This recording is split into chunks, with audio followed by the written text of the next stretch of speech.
Don Genaro regresó a eso del mediodía, y siguiendo la sugerencia de don Juan, los tres fuimos en coche a la cordillera donde estuve el día anterior.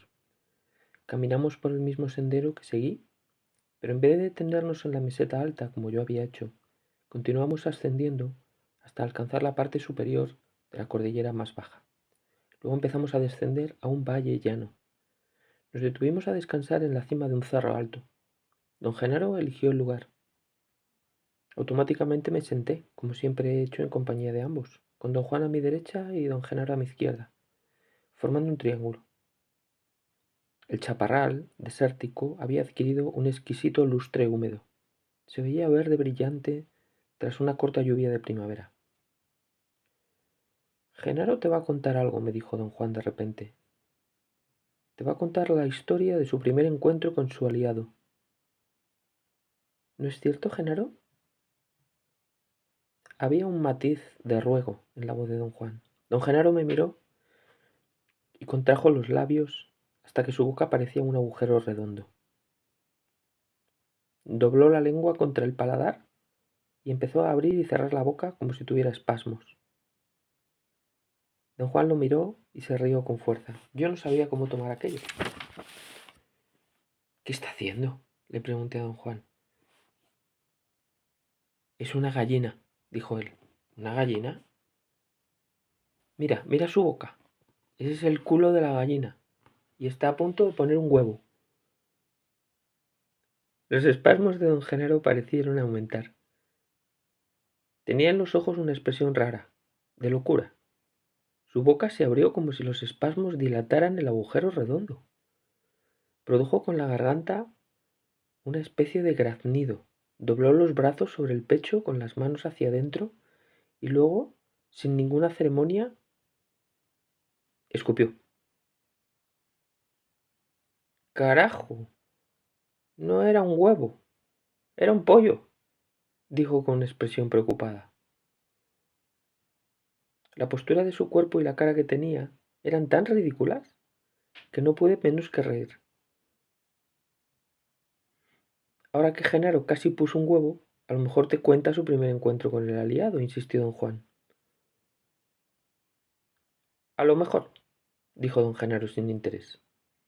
Le supliqué que me lo contara. Don Genaro se puso de pie, estiró los brazos y la espalda, y sus huesos crujieron. Luego volvió a sentarse. Era yo joven cuando me enfrenté por primera vez con mi aliado, dijo al fin. Recuerdo que fue en las primeras horas de la tarde. Yo había estado en el campo desde el amanecer e iba de vuelta a mi casa. De repente el aliado salió y se interpuso en mi camino. Me había estado esperando detrás de una mata y me invitaba a luchar. Yo iba a salir corriendo, pero me vino la idea de que yo era lo bastante fuerte como para enfrentarme a él. De todas formas tuve miedo. Un escalofrío me subió por la espalda y mi cuello se puso tieso como una tabla. A propósito, esa es siempre la señal de que uno está listo. Digo, cuando el cuello se pone duro. Se abrió la camisa y me enseñó su espalda. Tensó los músculos de su cuello, brazos y espalda. Noté la excelencia de su musculatura. Era como si el recuerdo del encuentro hubiese activado cada músculo de su torso. En tal situación, prosiguió, siempre hay que cerrar la boca. Se volvió a don Juan y le dijo, ¿no es cierto? Sí, dijo don Juan calmadamente. El choque que uno recibe al agarrar a un aliado es tan grande que uno podría arrancarse la lengua de un mordisco o romperse los dientes. El cuerpo debe estar recto y bien plantado, y los pies deben agarrar el suelo. Don Genaro se levantó y me enseñó la posición correcta. El cuerpo ligeramente doblado por las rodillas, los brazos colgando a los lados con los dedos curvados suavemente. Permaneció en esa postura un instante, y cuando creí que se sentaría, se lanzó de súbito hacia adelante en un salto estupendo, como si tuviera resortes en los talones. Su movimiento fue tan repentino que caí de espaldas, pero al caer tuve la clara impresión de que don Genaro había agarrado a un hombre, o algo con forma de hombre. Volví a sentarme. Don Genaro conservaba aún una tremenda tensión en todo el cuerpo. Luego relajó abruptamente todos los músculos y volvió al lugar donde había estado. Y tomó asiento. Carlos acaba de ver a tu aliado, observó don Juan casualmente, pero todavía está muy débil, y se calló. ¿De veras? Preguntó don Genaro en tono ingenuo, y agrandó las fosas nasales. Don Juan le aseguró que yo lo había visto. Don Genaro volvió a saltar hacia adelante con tal fuerza que caí de costado. Ejecutó su salto con tanta rapidez que no pude saber cómo había alcanzado a ponerse en pie antes de lanzarse al frente. Ambos se rieron con fuerza y luego la risa de don Genaro se convirtió en un aullido indiscernible del coyote. No creas que tienes que saltar como Genaro para agarrar a tu aliado, dijo don Juan en tono de advertencia. Genaro salta también porque tiene su aliado que lo ayuda. Todo lo que tienes que hacer es plantarte con firmeza para soportar el impacto. Tienes que pararte como estaba Genaro antes de saltar. Luego te avientas y agarras al aliado. Primero tiene que besar su escapulario, intervino don Genaro. Don Juan, con severidad fingida, dijo que yo no llevaba escapularios. ¿Y sus cuadernos? Insistió don Genaro. Tiene que hacer algo con sus cuadernos, ponerlos en alguna parte antes de brincar.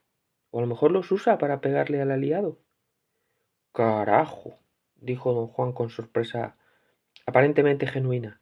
Nunca se me había ocurrido. Apuesto que será la primera vez que alguien derriba a un aliado a cuadernazos. Cuando la risa de don Juan y el aullido coyotesco de don Genaro amainaron, todos estábamos de muy buen humor.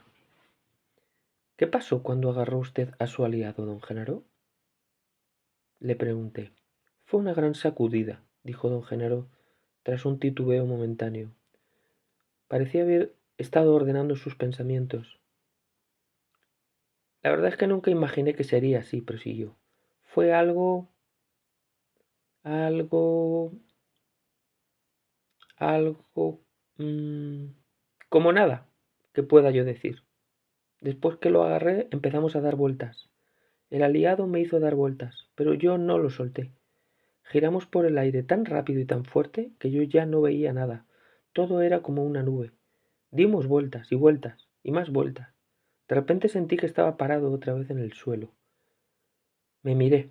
El aliado no me había matado. Estaba yo entero. Era yo mismo. Y supe que había triunfado. Por fin tenía un aliado. Me puse a saltar de alegría. ¡Qué sensación! ¡Qué sensación aquella! Luego miré alrededor para averiguar dónde estaba. No conocía por ahí. Pensé que el aliado debía haberme llevado por los aires para tirarme en algún sitio, muy lejos del lugar donde empezamos a dar vueltas. Me orienté. Pensaba que mi casa debía quedar hacia el este, así que empecé a caminar en esa dirección. Todavía era temprano. El encuentro con el aliado no llevó mucho tiempo. Al rato encontré un caminito y vi un grupo de hombres y mujeres que venían hacia mí. Eran indios. Me parecieron mazatecos. Me rodearon y preguntaron dónde iba. Voy a mi casa en Islán, les dije. ¿Andas perdido? Preguntó alguien. Sí. ¿Por qué? Porque Islán no queda para allá. Islán está para el otro lado. Nosotros vamos allí, dijo el otro. Vente con nosotros, dijeron todos. Tenemos comida. Don Genaro dejó de hablar y me miró como si esperara una pregunta. Bueno, ¿y qué pasó? Le pregunté. ¿Se fue usted con ellos? No, dijo, porque no eran reales. Lo supe de inmediato apenas se me acercaron. Había en sus voces, en su amabilidad, algo que los delataba.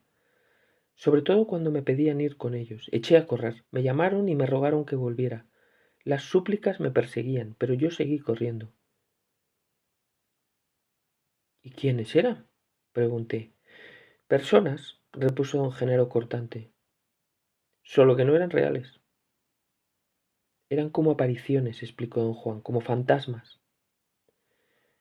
Después de caminar un rato, prosiguió don Genaro, cobré más confianza. Supe que Islán quedaba en la dirección que yo llevaba. Y entonces vi dos hombres que venían hacia mí por el camino. También parecían mazatecos. Tenían un burro cargado de leña.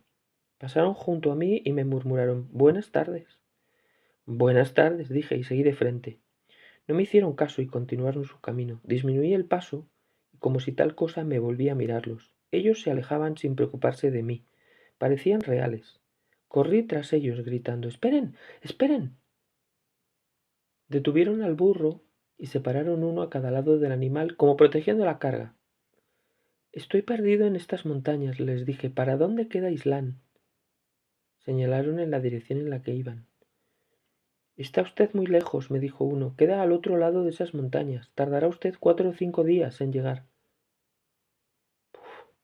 Luego dieron la vuelta y siguieron andando. Sentí que eran indios de verdad y les rogué que me dejaran ir con ellos. Caminamos juntos un rato y luego uno de ellos sacó su bastimento y me ofreció de comer.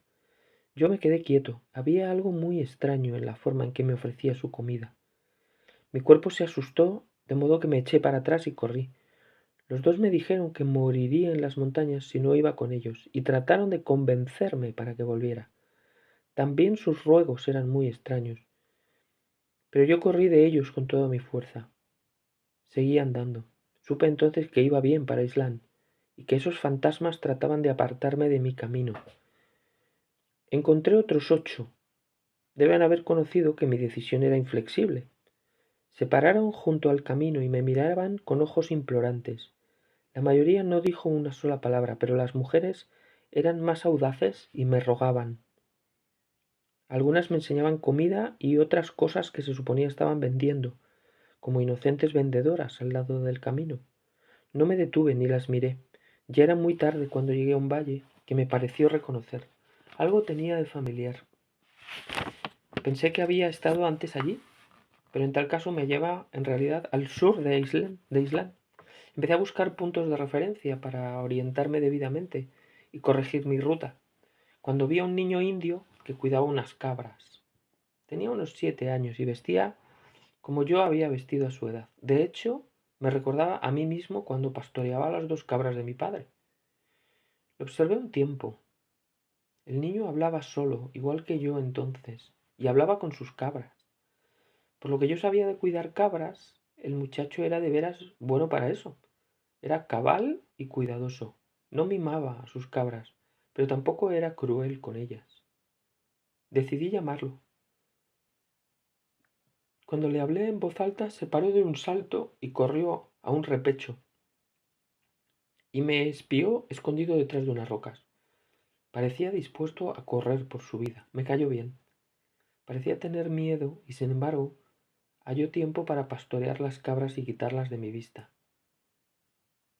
Le hablé mucho rato. Dije que andaba perdido y que no sabía el camino a Islán. Pregunté el nombre del sitio donde estábamos y él dijo que era el sitio que yo pensaba. Eso me hizo muy dichoso. Me di cuenta de que ya no andaba perdido y pensé en el poder que mi aliado debía tener para transportar todo mi cuerpo en menos de un parpadeo. Di las gracias al niño y eché a caminar. Él salió como si tal cosa de su escondite y pastoreó sus cabras hacia una vereda que apenas se notaba. La vereda parecía bajar al valle. Llamé al niño y no corrió. Caminé hacia él y cuando me acerqué demasiado, saltó al matorral. Lo felicité por su cautela y empecé a hacerle preguntas. ¿Para dónde va esta vereda?, le pregunté. Para abajo, dijo él. ¿Dónde vives? Allá abajo. ¿Hay muchas casas allá abajo? No, nada más una.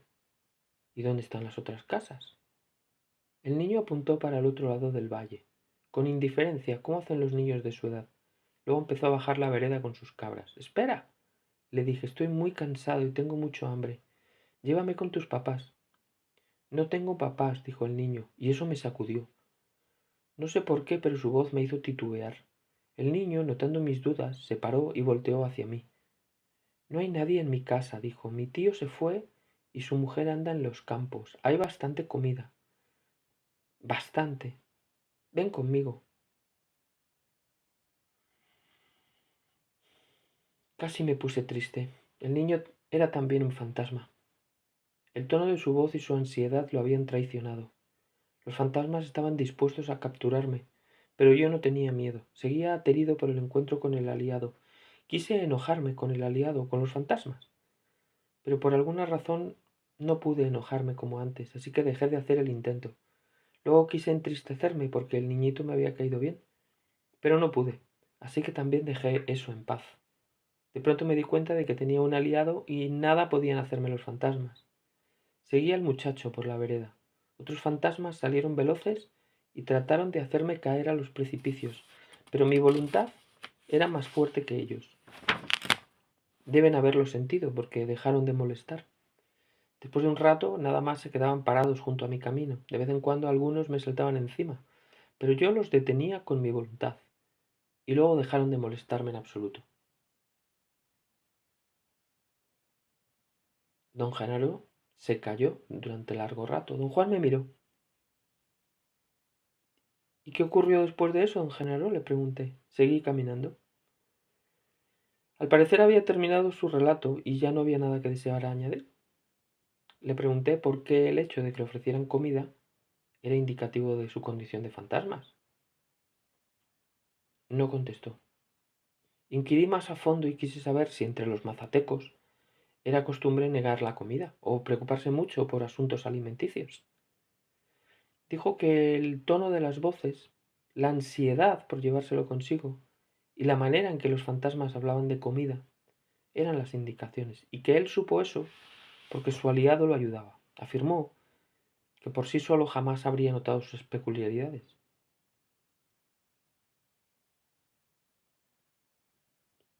¿Eran aliados esos fantasmas, don Genaro?, le pregunté. No, eran gente. ¿Gente? Pero usted dijo que eran fantasmas. Dije que ya no eran reales. Después de mi encuentro con el aliado ya nada fue real. Guardamos silencio un largo rato. ¿Y cuál fue el resultado final de aquella experiencia, don Genaro? ¿Resultado final? Digo que cuándo y cómo llegó usted por fin a Islán. Ambos se echaron a reír al mismo tiempo. ¿Con qué se es para ti el resultado final?, comentó don Juan. Digamos entonces que no hubo ningún resultado final en el viaje de Genaro. Nunca habrá ningún resultado final. Genaro todavía va camino a Islán. Don Genaro me miró con ojos penetrantes y luego volvió la cabeza para observar la distancia hacia el sur. Nunca llegaré a Islán, dijo. Su voz era firme pero suave, casi un murmullo. Pero en mis sentimientos pienso a veces que estoy a un solo paso de llegar. Pero nunca llegaré. En mi viaje ni siquiera encuentro los sitios que conocía. Ya nada es lo mismo. Don Juan y don Genaro me miraron. Había algo muy triste en sus ojos. En mi viaje a Islán solo encuentro viajeros fantasmas, dijo suavemente don Genaro. No entendí a qué se refería. Miré a don Juan. Todos aquellos con los que Genaro se encuentra en su camino a Islán son nada más seres efímeros, explicó don Juan. Tú, por ejemplo, eres un fantasma. Tus sentimientos y tu ansiedad son los de la gente. Por eso dice que solo encuentra viajeros fantasmas en su viaje a Islán. De pronto me di cuenta de que el viaje de don Genaro era una metáfora. Pero entonces, ¿su viaje a Islán no es real?, le dije. Es real. Los viajeros no son reales, repuso don Genaro. Señaló a don Juan con un movimiento de cabeza y dijo enfáticamente: Este es el único que es real. El mundo es real solo cuando estoy con este. Don Juan sonrió. Genaro te contaba su historia, dijo, porque ayer paraste el mundo, y él piensa que también viste, pero eres tan tonto que tú mismo no lo sabes. Yo le digo que eres un ser muy raro, y que tarde o temprano verás. De cualquier modo, en tu próximo encuentro con el aliado, si acaso llega, tendrás que luchar con él y domarlo. Si sobrevives al choque, de lo cual estoy seguro, pues eres fuerte y has estado viviendo como guerrero, te encontrarás vivo en una tierra desconocida.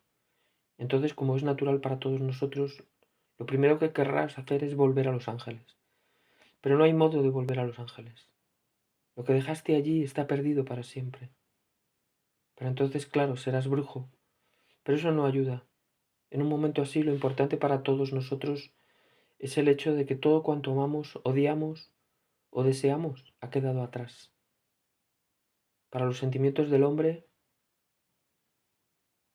pero los sentimientos del hombre no mueren ni cambian. Y el brujo inicia su camino a casa, sabiendo que nunca llegará, sabiendo que ningún poder sobre la tierra, así sea su misma muerte, lo conducirá al sitio, las cosas o la gente que amaba. Eso es lo que Genaro te dijo.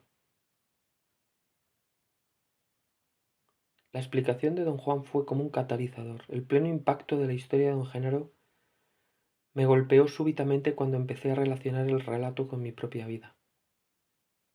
¿Y las personas que yo quiero? Pregunté a don Juan. ¿Qué les va a pasar? Todas se quedarán atrás, dijo. ¿Pero no hay forma de recuperarlas? ¿Podría yo rescatarlas y llevarlas conmigo? No. Tu aliado te llevará a ti solo, a mundos desconocidos. Pero yo podré volver a Los Ángeles, ¿no? Podría tomar el autobús o un avión e ir allí. Los ángeles seguirán allí, ¿no? Seguro, dijo don Juan riéndose. Y también Manteca y Temecula y Tucson. Y Tecate, añadió don Genaro con gran seriedad. Y Piedras Negras y Tranquitas, dijo don Juan sonriendo. Don Genaro agregó más nombres y lo mismo hizo don Juan. Ambos se dedicaron a enumerar una serie de hilarantes e increíbles nombres de ciudades y pueblos. Dar vueltas con tu aliado cambiará tu idea del mundo, dijo don Juan. Esa idea es todo y cuando cambia, el mundo cambia. Me recordó que una vez le había leído un poema y quiso que se lo recitara. Citó unas cuantas palabras y me acordé de haberle leído un poema de Juan Ramón Jiménez. El que tenía en mente se titulaba El viaje definitivo. Lo recité. Y yo me iré, y se quedarán los pájaros cantando, y se quedará mi huerto, con su verde árbol y con su pozo blanco. Todas las tardes el cielo será azul y plácido, y tocarán, como esta tarde están tocando, las campanas del campanario. Se morirán aquellos que me amaron, y el pueblo se hará nuevo cada año. Y en el rincón aquel de mi huerto florido y encalado, mi espíritu errará, nostálgico.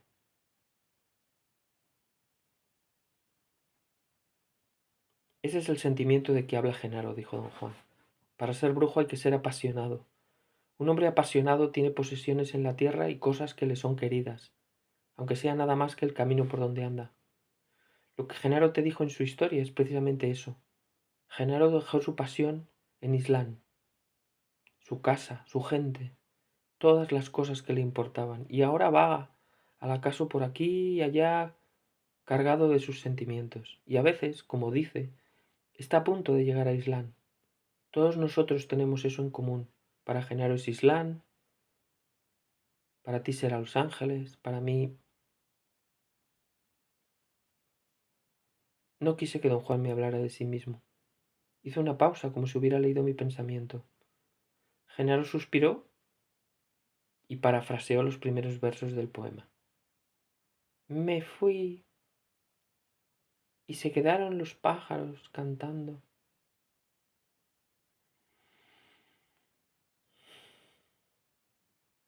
Durante un instante sentí que una oleada de zozobra y soledad indescriptible nos envolvía a los tres.